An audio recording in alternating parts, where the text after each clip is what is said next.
What's up, guys? Welcome back to another episode of Chasing Upstairs with Alexa and Donna. And this week we have another awesome guest joining us, Crystal Borbonus. Crystal, thank you so much for joining us. Thanks for having me, ladies.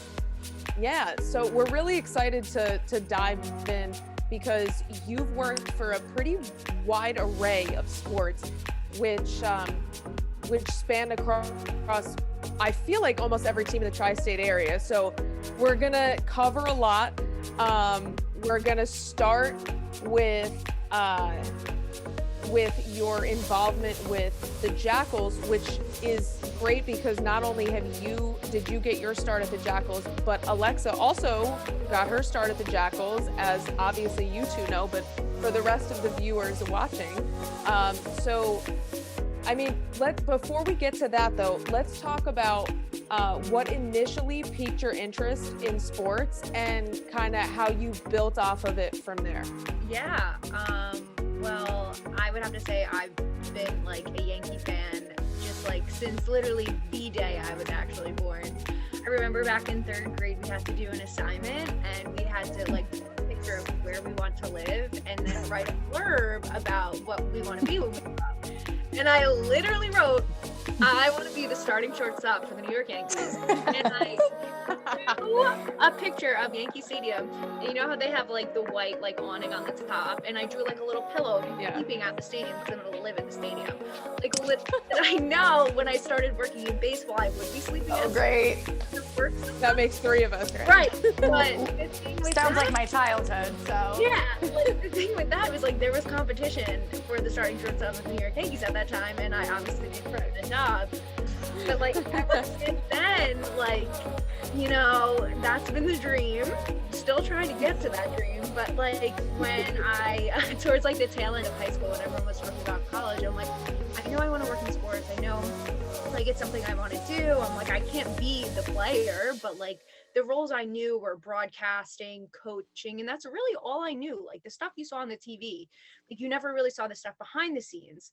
So I was lucky enough to get some more information. I went to a sports business camp and I kind of knew and like opened my eyes like, wow, like there's production roles, there's marketing roles, there's sales roles, there's operational roles, there's everything. And like the thing that I always tried to tell people in our industry, like you ladies are doing, is just making them aware of like the booming business opportunities that are in sports and entertainment, besides the people on the field and the people on the broadcast. So just like letting people know and giving them the option of these careers, just letting them know what is available to them, like at a young age, like really broadened your horizon. Like then I was like, oh, so I don't have to be a broadcaster to get involved. So then like, you know, then things came after that, like the Jackals. So yeah, so that's how I kind of like found my way to figure out kind of what I do want to do. So Crystal, you went to William Patterson in New Jersey. And can you tell us a little bit about what you studied there, what you majored in, and then take us to how your application process went, where you started at the Jackals? Yeah, for sure. So I was never smart in school, always just a social butterfly. Everything, like, didn't get into a lot of colleges. Not saying Willie P's a bad school. I got a great education for what I want to do. But yes, school really wasn't my strong suit. So I was like, I don't know what I want to do. And then my best friend was interning at the Jackals, and he was like, Crystal, you would love this. Like, this is so up your alley. And I was kind of like in one of those ruts, like, what am I going to do with the rest of my life? So I applied. He recommended me. I ended up getting the internship. Best summer of my life. Still best friends with the people that I met. Like did everything from, you know, on-field promotion, scoreboard, stuff in the press box, like all operational stuff. Absolutely loved it. And like the whole summer that I was working there, I would joke with like my boss at the time and be like, if I won the lottery, I would be a minor league baseball intern for the rest of my life. Like it is the best summer of all time. And Alexa's cracking up because I will tell you, it is, for all the incredible experiences I've had with internships, and we'll go through yours too, so you can relate. It is to this day the best, most fun summer of my life. 2015 working for the Jackals was the best summer of my life. Crystal and I are about to dive into that in a second, But you're right. And it's crazy to think that, because we had all these incredible other opportunities, and people say, really? Like minor league baseball in the middle of Montclair, New Jersey for the Can-Am League? What? The most, But literally. What I took out of that, and I find that interesting that you say that you weren't really a school person, because there's a lot of people out there that struggle with that. There's a lot of people that feel, oh, I have to get the best grades, I have to do this right, I have to, and not to put that down, of course, like strengthen your education as far as you can, but you know, it's also great to recognize at an early age, okay, like I do know what I like, I do know what I'm passionate about, and I'm going to pursue that regardless. So that's what's great, because you always had that early motivation and drive.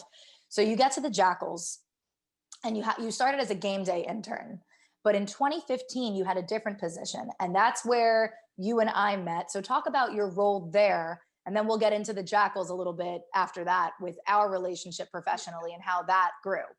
Yeah, so I was lucky enough that I was going to William Patterson, and I was living at home in Jersey with my parents, so I was like super close to school, I was super close to the office, and I was like, I really want to do this. Like after the season was over, a lot of the interns, they just go back to college, and then like they literally never go back to the stadium. Like they do hire within, but so I was lucky enough to work there 9 to 5, 3 days a week in the off season, go to school at Willie P 2 days a week, work for the New Jersey Devils at night doing like game night marketing stuff. I was interning with the Jets on Sundays. I was waitressing. And then I was like, I need a little bit of campus involvement. So I was doing equipment management for Willie P Athletics. So like running up and down the sidelines of the soccer field, getting balls, like doing the laundry for the football team, like washing their hoops, work for the girls softball team, like stuff like that. So, you know, because I had so much free time to do that. So another reason why school kind of, you know, got brushed down under the rug, because like what I realized working in sports and entertainment,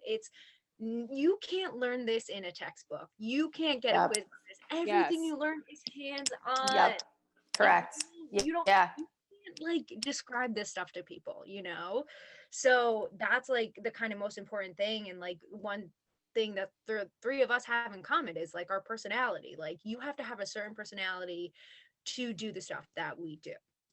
But yeah, so then the season rolls along, and when I was an intern, you're one of 30 interns, but for that summer, I was in charge of the 30 interns. So in charge of their staffing, their schedule, hiring them, and getting their internship credit like approved and everything. So, you know, that was a really big step.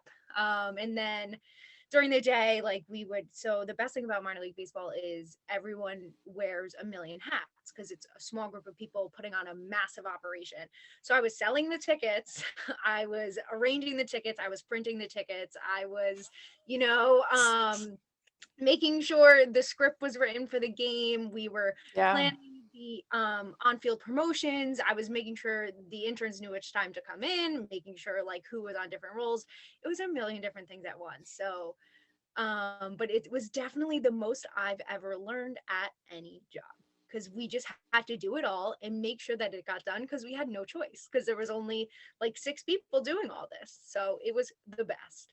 Responsibility. You don't have time to even sometimes watch the game, because you're worried about 40 other things happening at once.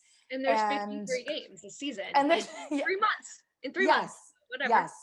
And it's not, and the funny thing is, as an intern, when you start as an intern, there's different roles, there's different things you do, like Crystal was saying earlier, from selling merchandise to being out in the parking lot and directing traffic to dancing on the dugout to, I mean, it goes on the list, which was my personal favorite, but you know, really, really put the star on that one for me. But I can't say I'm surprised. Yeah, I mean, I do take the cake for the best YMCA and Cotton Eye Joe, but you know, it's got to you've got to keep the party alive. You got to keep the fans in the stands, guys. You have to.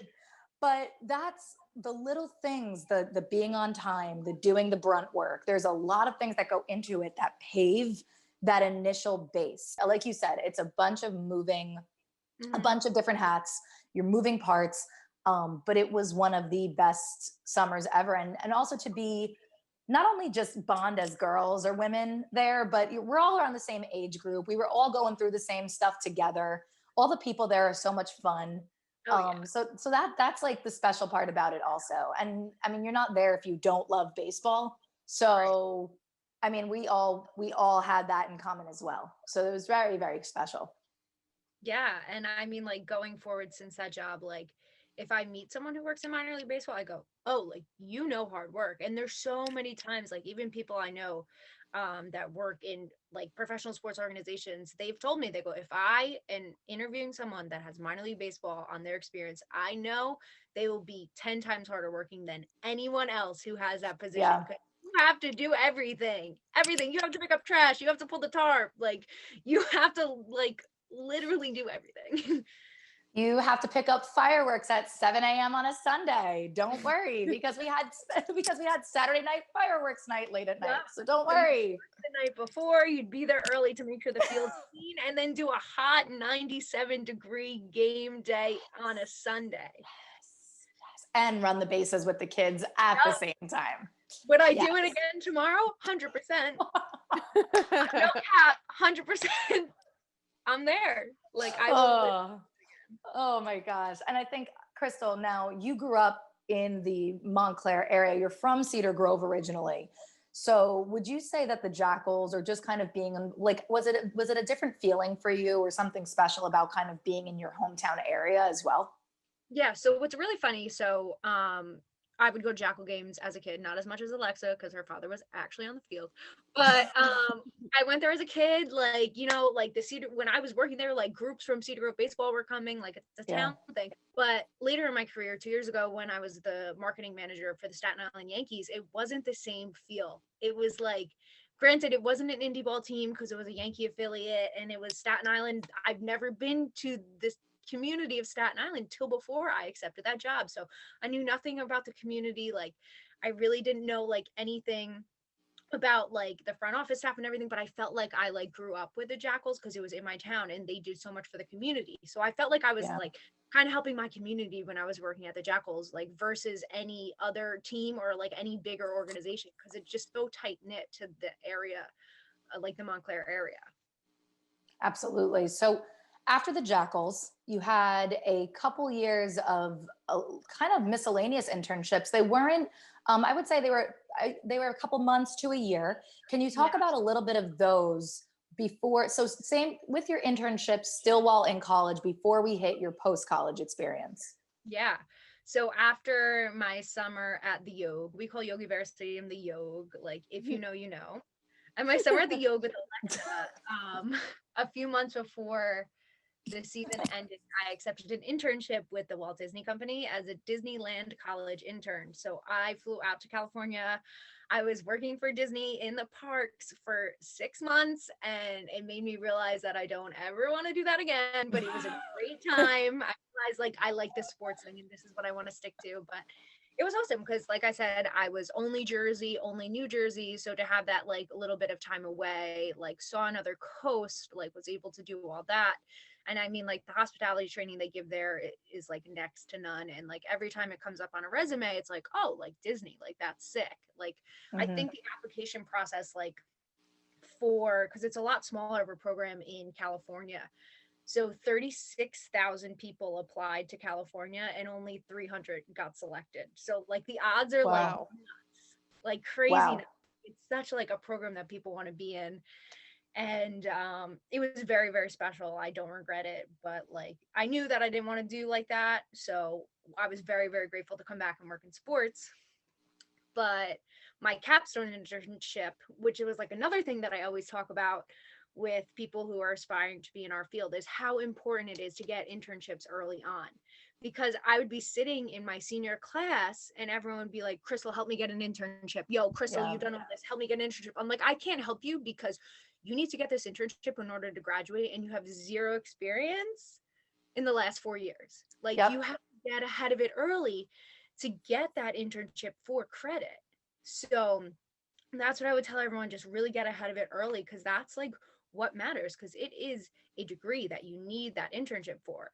So ideally, I was a finalist for a spring training internship in Florida with, I never told Alexa this, with the enemy, with the Red Sox. So finalists for an internship for my capstone, so I was doing 2 classes online and my internship once I got back from Disney, to like make sure like I can do my internship remote, because I ideally wanted to do spring training like really, really bad. Yeah. Did not get it. Like they were like, okay, like you're a finalist, whatever. They were like, we're gonna take you, but there's only 3 spots and you would have been like the 4th intern. Like they didn't have enough money to do like something like it was like an HR headcount thing. And so I was like, this is probably a blessing in disguise. So my capstone internship, They knew you were a Yankees fan. yes. They're like, this the biggest Yankee fan. Like, I grew up a Yankee right. fan, but this is another level. Right. Chris is another level. Yeah. So I think that was a blessing in disguise, but I think it was for the best, because I was also interviewing for this place called LeadDog Marketing Group, which is now CSM America. Yep. It's a very well-known event and experiential marketing company. So I was like, oh, I really don't know that much about like agency marketing, whatever. And what I realized then is a lot of my experience has been like operational, like hands-on. Like I would have an email address at Jackals, like call people, whatever, but it wouldn't be like client facing. Like I wasn't really dealing with like vendors and stuff and brands. So like this was definitely a blessing in disguise, because like I was like had a lot of different accounts that we were working with clients, and like I was learning how to do presentations, I was learning how to do decks, I was learning how to like properly send emails and like talk to clients. It was really just a blessing in disguise to like make me more polished. And I think my capstone, like I thought it was going to be spring training, whatever, but it was actually like better than I expected, to make sure that like I was really polished up for like my ongoing career. Important, because like sports is a business at the end of the day, as much as it's an operation. Like a lot of people, like we were saying, when we were kids that didn't know the jobs in sports, like we see the operation part of it, we don't see the business side of it. So knowing that those jobs exist now, those experiences go hands in hand. Yeah, and That is, it's interesting because not only did you get to work with baseball, which is clearly your first love, but you got to do other things. You got to work with the Devils, you got to work with the Jets. You have your hand in basketball as well, and the Giants. So you basically, like I said in the intro, you really across the board have all your tri-state area sports covered. Did you always love those other sports as well? Were you as big of a fan, or did you, when you had those positions, did you like learn to love them? So one mistake I made that I don't know if like maybe you girls have thought about it too, like once we figured out, they're like, oh, I only want to work in baseball, and we're telling that to ourselves at 19 years old. Like, no, like we don't know enough. Like that's the thing. Like what I try to tell people is like, just broaden your horizons. Like I know I'm a big baseball fan, but like I also like love hockey, basketball. Like I love all the sports, but like I'm not there to be a fan. Like we're not there to be fans. Like we're there to do a job to further our career. Like being a fan gets you in the job, gets you like in the door because you know what's going on, but your skills get you the job. Like that's what that is. Right. So I got a part-time opportunity my senior year to do game presentation at the Garden with the New York Rangers. And like, I'm a huge Devil fan, like Jersey girl through and through. And that was like another thing, not as bad as me going to the Red Sox, but like, you know, Rangers is like kind of close there, you know, and like. Just a little rivalry, just a little bit. Yeah. So I remember like I like originally auditioned for their interactive squad because I'm like, I wanted a part-time job after class to just keep me busy. And so the interactive squad, I had a few friends on the squad. You would throw t-shirts, you would do like all the in-arena stuff in the stands, like do the contests and stuff, and kind of be the face of the camera. And so like when I interviewed, they like saw my Jackals experience, they saw Disney, they saw everything, and they're like, we actually want to give you this other position, we'll teach you how to do it. And it was like being like a camera producer. And I was like, wow, like I am so happy, so grateful for this opportunity. I'd love to learn. So what I've been doing since like the pandemic, so this would have been like my 5th season with them if they had fans in the arena, but like a camera producer. So like I would be the one staging those shots. I'd be with the cameraman, like I'd be doing all the celebrity shots. Like, so it was like, then at that moment, I fell in love with game presentation. Cause like I was doing operational stuff at the Jackals, but in baseball, there's really not that much of a show because you can't really do stuff on the field.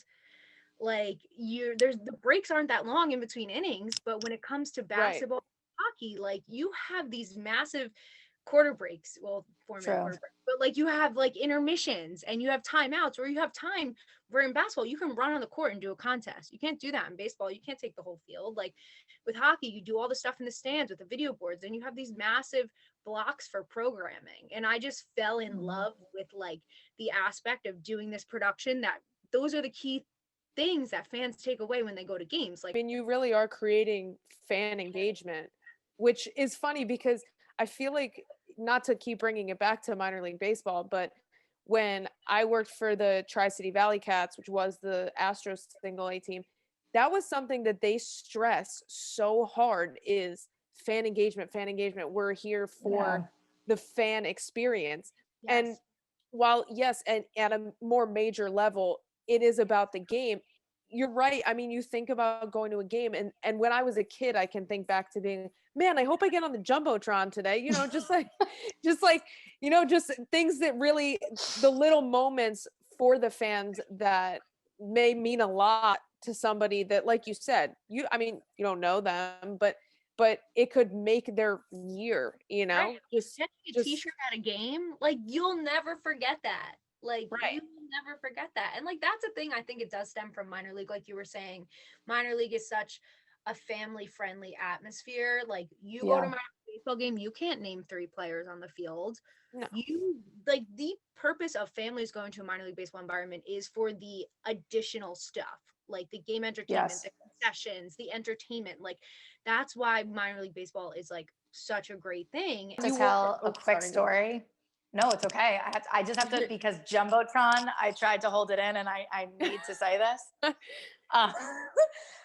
It is so true that we were definitely all those little girls in the baseball stands waving, whether it was Yankee Stadium or at the time Shea Stadium, now Citi Field, or wherever you were trying to get on that Jumbotron.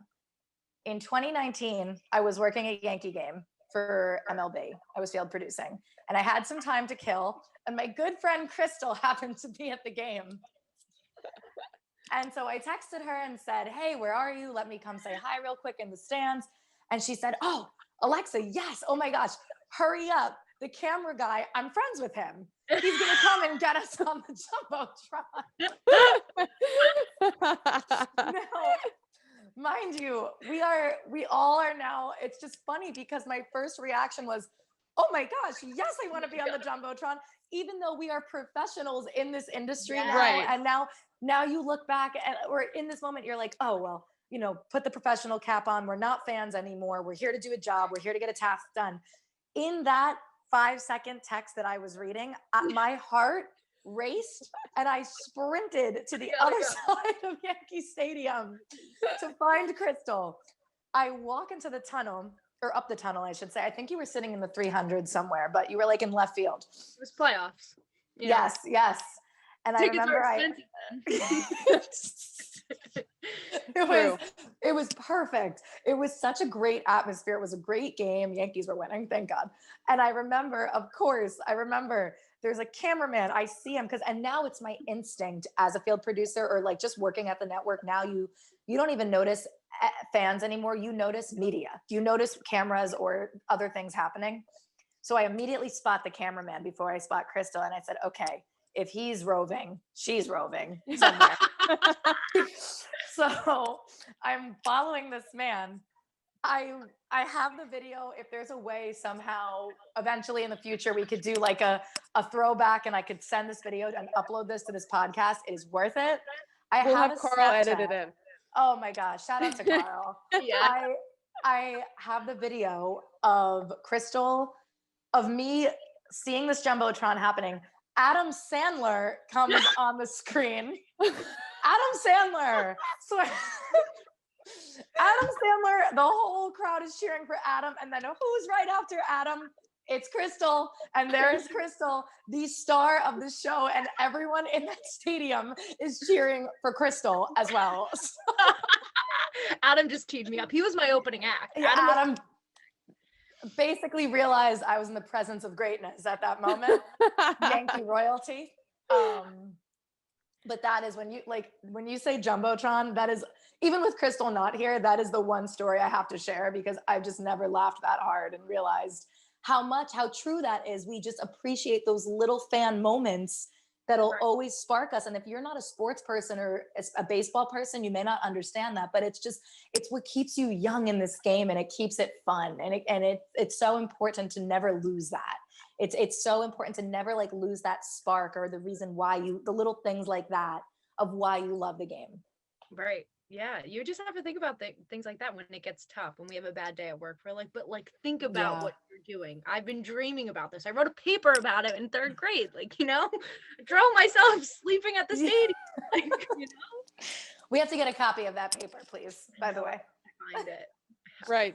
10-year-old you is beaming right now. You only knew, man. Right. So you had a love of baseball, a love of hockey. You dabble a little bit with football. I mean, we have to give a shout out to the Prince himself. Can you give us a little background about Shug, please? Oh, Shug, my son. Not my son. I am not a mother, but he is my dog. He is named after the great Eli Manning. His name is Eli. If you're a real one, you know his nickname is Shug because I talk to him in my dog voice and I'm like, hello, little Shug. So I am a dog fanatic and like I just love my dog. He's a baseball loving dog. The best thing, another great thing about minor league baseball is they would allow dogs at the ballpark, and like that's a thing. He would come on Mondays and you think I was the star at Yankee Stadium, Eli is the star at the Yog. So yes, true. Yeah, man. Very true. Very true. He was a celebrity. Like Bambi Mojito Ramos used to try to walk that park a little bit, but Shug took full charge. I mean, and it'd be really because I'd be at the ballpark all the time. And I would just be like, oh, my dog's at home, like my friend's at work, I gotta bring him. And I would run on the field. And then my dad games during the week and he would like run up to the gate to try to get in, and my dad's this is in your field right now, like maybe later Crystal can bring him here, but this you can't. Amazing. I mean, she's not exaggerating. That's really what would happen. So I believe it. It probably would still happen today. So oh my God, that's funny. So what's funny is you had all this experience, then you get involved with basketball and you get involved with the NBA, which is a whole nother level and a whole nother department. And now you're involved with a stronger job title. So can you talk to us about your experience with the NBA and where that led you? Yeah, I mean, NBA, it's so funny, like the way it happened. So my same role at the Garden I did for the Knicks for a season. I did one summer with the WNBA, and like we'll get into how much I love the W. So I did, after college, I did like a 6-month contract with the NHL and their events group. And I was looking for like another job in the time. So someone connected me with someone, because like that's the most important thing about this industry is connections. And then she connected me to her best friend at the NBA who like ended up being my boss. So I was lucky enough to get a job in live production and entertainment with them under their global events group. So I did games in London, I did games in Paris, I did games in Japan, I did the All-Star games, the draft, the WNBA draft, the draft lottery, like everything. So cool.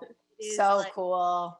It is the best league. It's like such a super progressive league, and like it's just everyone's so great at empowering each other. They take like there's like I would do these women's leadership forums every single year. They always are about inclusion and diversity and like just kind of bringing women through like the forefront of their organization. And it's just like just being able to be part of something so big is like awesome. And like my favorite thing about that job was bringing the game overseas to different parts of the world, because like we can go to any kind of game and like, oh, like there's the mascot, like, oh, like, wow, this song's really great, like, oh, there's the video board, like, hi, like stuff like that. But like when you go to places like Tokyo, and they haven't had an NBA game there, and I want to say in like 20 years, like we do a lot of China, like for fans to see, and it is crazy overseas, the fandom as big as it is in the States, like for them to see James Harden come through the tunnel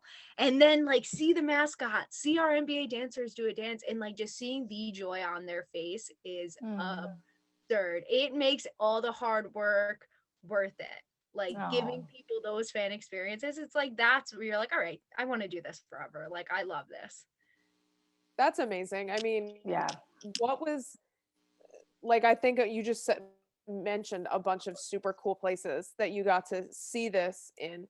What was the coolest place, or the one with the like craziest fans just going absolutely nuts for these players that are overseas to them?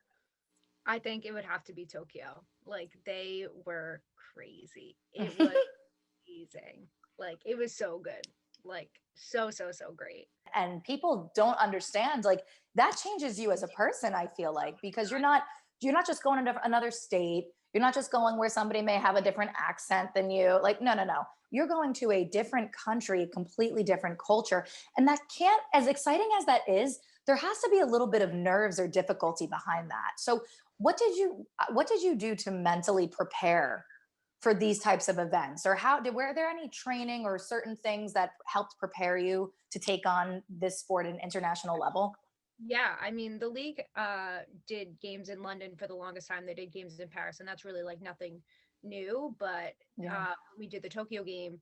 We had a 4-hour cultural training before Yeah. it to Okay. learn their business norms. Like, we had someone come in, teach us the business norms, teach us how to interact, and it was just so beneficial. Like, because you don't want to offend people. Like, it was so Right. much beneficial, and it was such a learning experience. And like, just the culture in Tokyo, everyone was so gracious and just so nice. And like, it was like you said, it's like a life changing like Yeah. experience. But like, on like a lighter note, like Alexa asked what I did to prep for it. Like, the Adam Sandler video board moment was the night before I left for Tokyo. So Yes. Yes, that's right. I was in the Bronx, and Alexa's like, "What's up?" I'm like, "I'm literally going to play to Tokyo." Wait, In like, yes. Oh my Oh gosh, my I God. forgot. yep, Wow. Wait. yep. Oh my gosh. I remember I thought she was joking. And she said, Playoffs, can't no, joke. like, Joke about no, like playoffs. I'm leaving like tomorrow, like 6 a.m. for Tokyo. But the Yankees are in the playoffs, so I'm actually here in the Bronx. Oh It's my like, God. Yeah, Wow. oh, Crystal, I forgot about that. That's amazing. funny. Wow. Sports girls through and through. You know what? We're loyal. Wow. And In priorities case first. anyone was questioning your fandom, I think all questions have been answered now. That is wild. I have to be in my good mental state, and my best mental state is in the Bronx. So like, that was.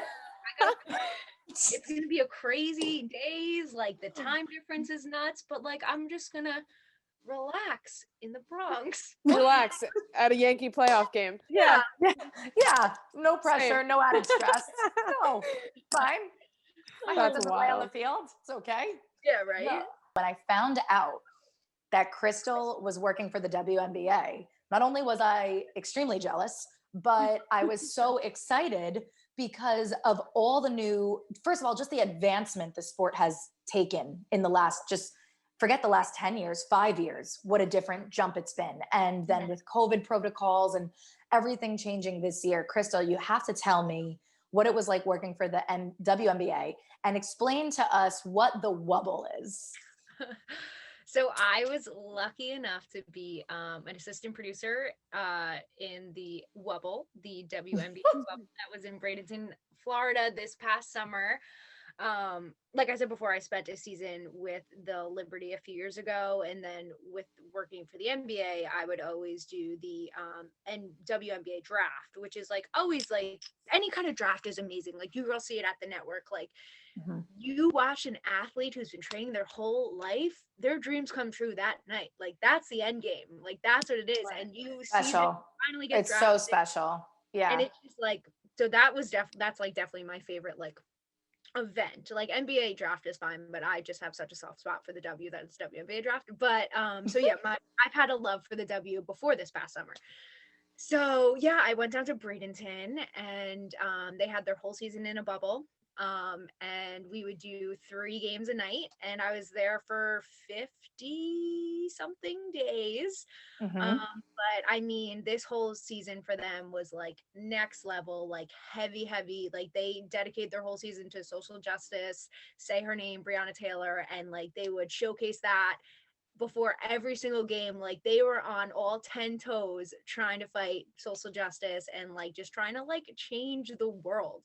And like it was like the most amazing thing, because a lot of these athletes are mothers, and their daughters and their sons would be in this bubble with them and be sitting courtside, because there were no fans, but like if you had family like quarantined with you, so there were kids, like they had, some of them, they had their caretakers, but like them on the court, like doing their thing, like being the best women's basketball player in the world, but then like having to go back to their bubble environment and take care of a child. Like men could never. Like I love the WNBA. These women are absolute superheroes. They are fighting the good fight for social justice. Like one of the best things I've ever heard. I was listening to, I want to say it was Russ Wilson's podcast, and Sue Bird was on it. Sue Bird, the GOAT, the legend, everyone. I have her jersey literally right there. Love Sue. Yeah. And like someone like Russ and like all the players, like Russ, after one of his big games during his press conference, he wore Sue's jersey, like with Bird in the front of it, like after they won the championship. Like that's awesome. He had all of his press coverage. And then like all the guys, when the NBA players in the bubble, when they would show up to games, they would rock that orange hoodie. LeBron wore that orange hoodie, they sold out. Like the orange hoodie is the hottest piece of clothing. Like that's a thing. It's like when you have big names like LeBron, the league players like Russ Wilson, to like give this league exposure, that's when people are like, this is a dope league. Like these women are amazing. Circling back to what I was saying about Russ, like he was saying that like there should be like a Wednesday night on like ESPN that only has women's sports, that has like a few WNBA games, like has a softball game, has like a gymnastic event, like just be like Women Wednesdays, like make it a thing. Like, because a lot of the times like you're like, oh, what's on, and like sometimes these W games, I know a lot of the bubble games from the Wubble, like there were a lot of more games on ESPN2. There was a few ABC games. Like the exposure this summer was unbelievable, like the most nationally broadcasted games versus RSN networks. But like I think there should be one night a week dedicated to women's sports. Like we need to normalize it. Like my like whole mission after being in the Wubble is normalize talking about the W. Like as much as I can like text you girls and be like, oh, like, yeah, like, you know, did you see like Aaron Judge's 3-run home run last night? Like I want to be like, did you see how many points Asia Wilson dropped last night? Like I want it to be like a normal thing. Like I just like we've seen it, like it's in more segments on SportsCenter and on ESPN, but like I just believe in it so much. Like I can't wait for it to be so normal. And I think yeah, and it's interesting because having played softball in college, the only time that softball has gotten recognition is normally for regionals, College World Series, which is a few weeks. But the WNBA has been able to kind of build up something bigger than other women's sports. And I think by NBA players kind of breaking that, you're right, that kind of weird reputation that the WNBA has, for them to be able to break that wall a little bit, I think if they keep pushing the way that they are, I think that really opens a door for other sports. And I mean, the Women Wednesday thing is a phenomenal idea. You get people talking about it. Pretty sure I'm like, that's such a good idea. Right. Like, it's crazy. And like the thing with like, we remember a few years ago, the Women's World Cup for soccer. Like the world was watching. That was like the best thing ever. But then the issue with, same thing with women's soccer is like, you can watch a World Cup, but who's your local women's soccer team? Like, you don't know that. Right. Like, that's the thing. Like, in order to, everyone's like, oh, fight for equal pay for women's soccer. But like, you're not going to their local games. Like, you're not doing that. So how are they supposed to get paid? So I guess it's like, that's just the struggle with women's sports. And I know like we kind of know that, but it's like, you got to kind of normalize it and people got to like start watching.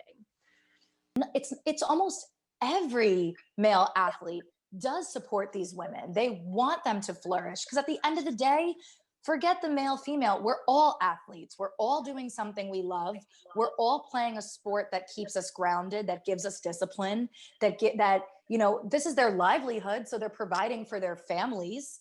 You know what I mean? You want, and not only that, as the athletes, they're seeing that way, but you're giving fans engagement. You're giving fans something to bond with their families over. You're bringing a whole new atmosphere of job opportunities. You're bringing something for people to get involved in that they never might have ever got involved in. Like, it helps the culture of the game so much. Right. And I'm glad that you bring it to light. I'm so glad that you talk about it the way that you do, because it's showing people that, like, it's not dead. WNBA is not dead. Women's soccer is not dead. USA softball is not dead. Like, there are so many things. USA women's hockey is not dead. Like, it is growing and it is exciting. Right. And like, that's the thing. It has to, like you said, going to Liberty games, it has to start with the younger generation. Like, you have to, I feel like young athletes, like, they're seeing the W on their TVs. Like, it's becoming normal. It's like, wow, like I can be like a professional basketball player. Like, that's allowed. Like, like, you could have a kid like me who's writing about being the starting shortstop for the New York Yankees. If I was watching W as a child, like, I don't know, maybe you'd be interviewing a WNBA player right now. Right. So, absolutely. But that's exactly right. That's how it starts. You're so right. And it's so funny how, like, well, it's not funny, but it's funny how you mentioned the girl dad thing with Kobe. Like, Gianna, his daughter, she had such a promising basketball future, and like, he was such an advocate for the W. And like, the minute he was photographed with that orange hoodie, like, everyone was like, this is the best, like, he's wearing it. And it's like, he was like one of their strongest voices for the W. Yeah. Like, because he normalized it. He's like, this is the best league. Like, this is going to be a big thing. So just having people like that in your corner is major. Yeah. Right. And like you said, it's important for the younger generation, now that it is becoming a more prominent league, that for women pursuing sports, that not only do they have baseball and basketball and football players to look up to, but they have women playing soccer, basketball, softball to look up to and know their names and get excited about the potential of them being able to achieve the same thing. So I think, it's all really important, and it's great that you're so passionate about it and being able to be there and firsthand make a difference. Right. Yeah. It's like, I feel bad for anyone who like slanders the W in front of me, because like, I like often, like, it's so when it comes to like dating and men and stuff, and like, if I'm like talking to someone, I like casually mention the W, and if they like laugh, because I know, like, you don't have to be a fan, like, you don't have to watch it, but if you just like at least respect it, like, if they like laugh or like make a joke, then I'm like, all right, then this won't work, because it's something I deeply care about, Of course. But it's like, right. You have to love it, like, you don't have to watch it, but I just ask for people to like respect it, because it's very respectable. Give it a chance. Give it a chance. And I thought about it because you mentioned Asia, and I remember watching her in the playoffs. I think it was for college. I remember. Oh, it was South Carolina. I'm trying to remember who they played. I don't know if it was Baylor or if it was Notre Dame.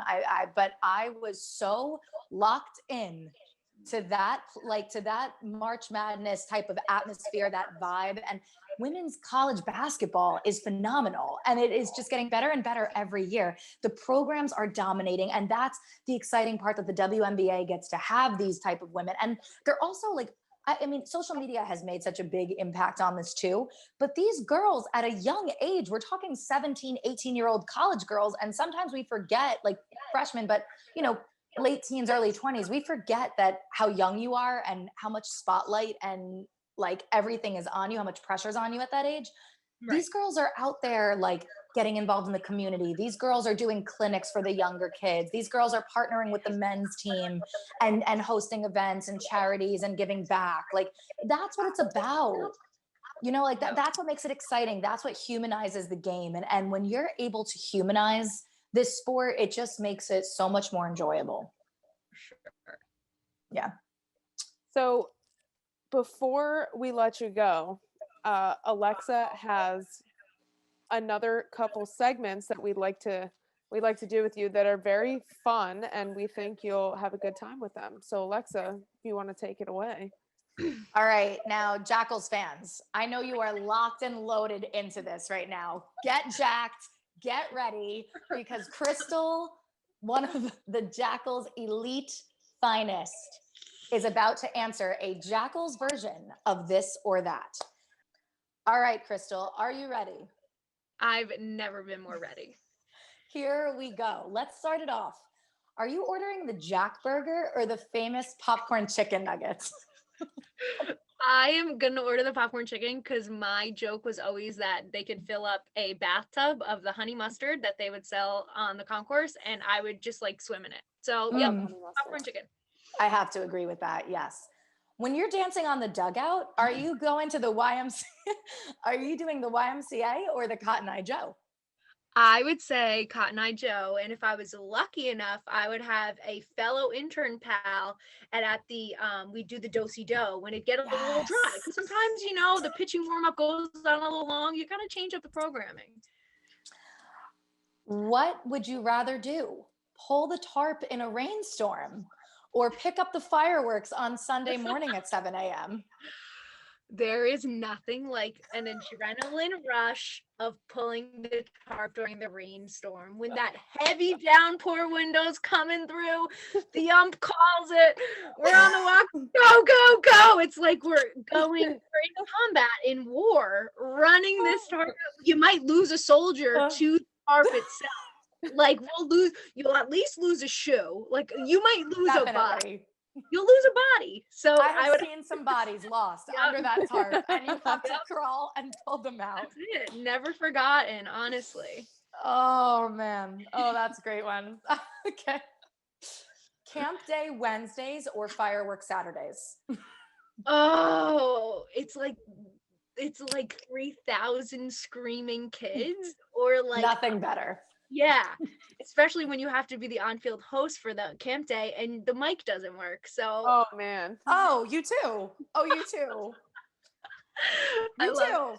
Nothing gave me more experience to understand how to work on the fly than the mic going out after getting introduced in front of 3,000 screaming fans as the awesome Alexa. The players are laughing, saying, "Please get off the field." And I am here trying to woo the crowd. It is only in the Can-Am League. The awesome Alexa. Only in the Can-Am League. Only. Tackle the Jackal or dance for your dinner?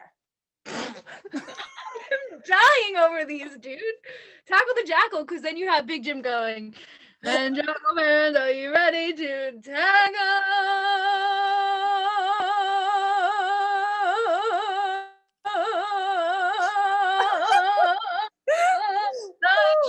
Jackal. Oh my gosh, I'm crying.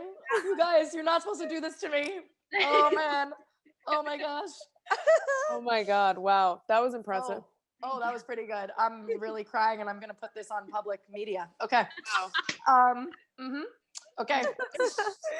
We have to give a shout out. First of all, let's give a shout out to Big Jim. If you're a real one, you know Big Jim, one of the most loyal Jackal employees, and NJ should be in the NJ Hall of Fame, to be honest with you. Another Jackals legend we're going to give this question to, the famous Scott Fryer, known as the trumpet guy. Crystal, favorite song, Three Blind Mice, Charge, or Happy Birthday? I would have to say, I feel like after we would like strike someone out, he'd do a little ditty. Mm-hmm. Like I feel like either that or Charge. Charge was good. Oh, I think he did the do do do do do do do. Yeah, she knows it. She knows it. Yes, that's the one I pick. Yes. You guys are really, really hardcore about this stuff. This is no joke. These are life or death questions. If you know, you know. Crystal, you've mentioned it multiple times, but it's because it's you. I have to give this to you. Yogi Berra Stadium or the Yog? I don't want to give myself too much credit, but I think I've coined the term Yog. Like I think I created it. No, you are the Yog. No, nobody called it the Yog. It was embedded in the Yog. Yep. It's got to be the Yog. And we have to finish it up with the ever so finest for a Jackals post-game celebration. Are we going to Pub 46 or are we doing the sushi lounge? It's gonna be Pub 46 on a country night. Oh, well, Don's, I'm going to Latin night, but my girl Crystal is definitely going to country night.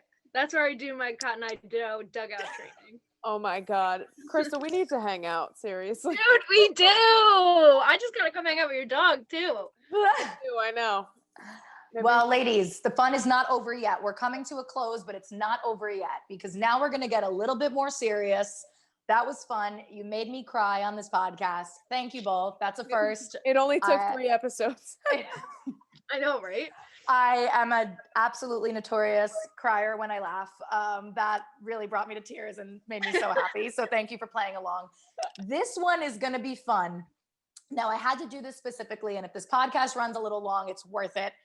This one is a special for Crystal Borbonus because it is my first rendition of Around the Horn with the Yankees. Now, here's what we're going to do. Because Crystal is such a longtime fan, her entire lifetime, and has very deeply followed the teams and from the World Series teams to just the ins and outs of understanding the players and the longevity that they have been there, I thought it would be fun to kind of pick your ultimate around the horn, around the entire field, top player. So you have to pick an all-time person. Now I narrowed it down to present day roster. So it's between, I'm going to throw some names at you from when we grew up watching. So I would say end of the 90s throughout the 2000s to the present day roster guys. Okay. All right, Crystal. So we are going to play Around the Horn, Yankees edition. Are you ready? I am ready. Okay. It is, again, reminder, present day Yankees versus the end of the 90s throughout the 2000s most notable Yankees. All right. Now, as your OG manager, are you picking Joe Torre, Joe Girardi, or Aaron Boone? Oh, I'm going to go Joe Torre. All right. Catchers, Posada or Sanchez? Oh, hip hip. Jorge. Ah! First base, Tino Martinez, Luke Voit, or Tex? Tino Martinez was my favorite Yankee even before Jeter. Like, wow, OG. Wow, I didn't know that. Don't tell him, yeah. Tino Second Martinez, base. if you're watching, feel very honored right now. That's a big deal, Tino. That's a very big deal. Second base, Soriano, LeMahieu, Cano. Oh, I love DJ LeMahieu, man. The man got paid and he deserved it. True. I can't wait to see him this year. Shortstop. This is going to be a hard one for you. I know it.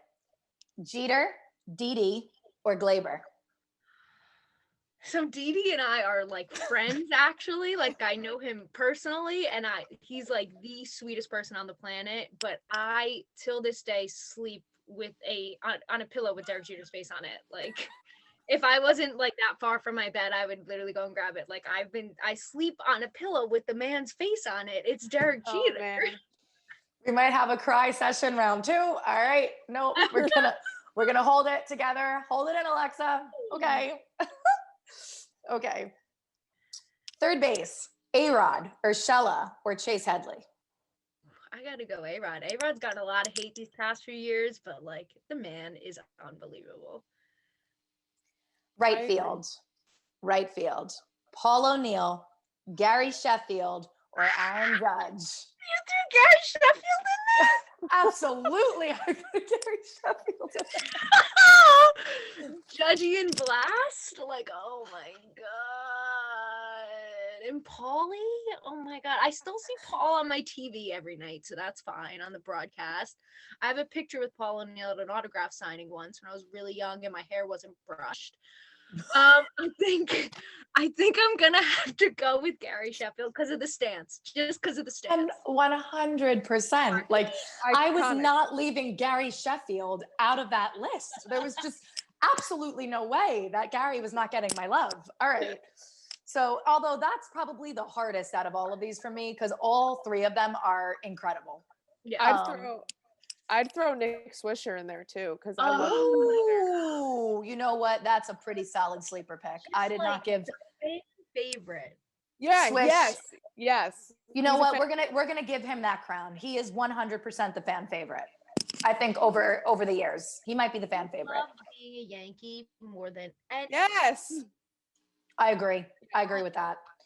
Love Left his field. energy. Good call, Donna. Yeah, Don, that's a good one for you. Left field, Matsui, Johnny Damon, or Clint Frazier. Oh, Matsui. Come on. I'm not sold on Frazier yet, honestly, but Okay. yeah, all right. for being honest, honestly, but yeah, no, Hideki. Oh, he was loved by everyone too. Oh, I loved him. Fun fact, I had a huge crush on Johnny Damon. Oh yeah. He came over to the Yankees and shaved and looked all clean cut. Right. Wow. Well, that's the thing. Wow. We can't pick him because he used to be a sock. He used Right. to Red Sox. But I do have a lot of love for him. So I was gonna say we'll give Damon some love. Center field, Bernie, Gardy, or Hicks. Oh, Ooh, this outfield in general is hard. Like, okay, Bernie, the Jimi Hendrix of baseball when it comes to guitar. yep, true. yep. And I'm like, what is gonna happen with Brett this year, man? I hope he's still gonna stay with us. And Hicks, I don't know. I think I have to go Gardy for all he's done. The Gardy party, the leadership, he shows up. He is no one like him. No one like him. No one like him. This one was hard because there's a couple options and a lot of these guys are interchangeable, but I kept it short and sweet. For DH, are we going Giambi or Stanton? Giambi. Okay. Now to wrap it all up, we have to bring in the closer. Are we going the Sandman or are we going the Cuban Missile? I mean, the Sandman. That's a no. Yes. I thought that should have been the only option. I mean, it's unanimous. It's Mo. Yeah. It is what it is. But you got to give Chapman a little love and credit where it's due. He's gotten the Yankee fans through some tough times and he's prevailed. So I had to give him a little love. But Crystal, congratulations. You have just played the first ever Yankees edition Around the Horn with Lex and Don. The best. It was the best. That was fun. I like that one. That was a good one. That was a good one. All right. And with that, Don's? I have one more quick question for you before you go. I feel like this should be a layup, but I don't know. We all love wine and the Yankees. So what's your go-to wine on the couch watching the Yankee game in the summer? What do you got? So first thing I do is I don't dust off my Yankee wine glass because I probably used it the night before. So I take my Yankee wine glass out of the dish drain because it doesn't even make it to the wine rack because it's in the dish drain. So I take it out and then I usually do a Kendall Jackson Chardonnay or a nice light one in the summer, and I sit and I just kick back with my Yankee wine glass and just watch the boys. I like your style. I love it. And I think that we're going to be hopefully having a lot of those this summer to come. Enjoying all of baseball back, enjoying the Yankees back, enjoying just summer and fun, and everything's coming hopefully back to normal soon. And we will be together drinking that wine, cheering on any team, but mostly the Yankees. Yes, the Chasing Upstairs outing in the Bronx. I will be there for it. I love that. Love that. I love Crystal, as always, you are phenomenal. One of the best personalities around. It's an incredible story. It's only the beginning, you guys. This is Crystal. You're going to see a lot more Crystal to come, and you're going to see the incredible things she's going to do. So with that, we thank you so much for joining us on this episode of Chasing Upstairs.